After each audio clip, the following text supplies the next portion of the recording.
नमस्तेऽस्तु महामाये श्रीपीठे सुरपूजिते शङ्खचक्रगदाहस्ते महालक्ष्मी नमोऽस्तु ते।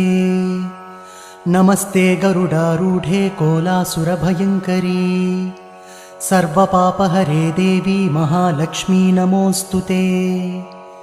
सर्वज्ञे सर्ववरदे सर्वदुष्टभयङ्करी सर्वदुःखहरे देवी महालक्ष्मी नमोऽस्तु ते।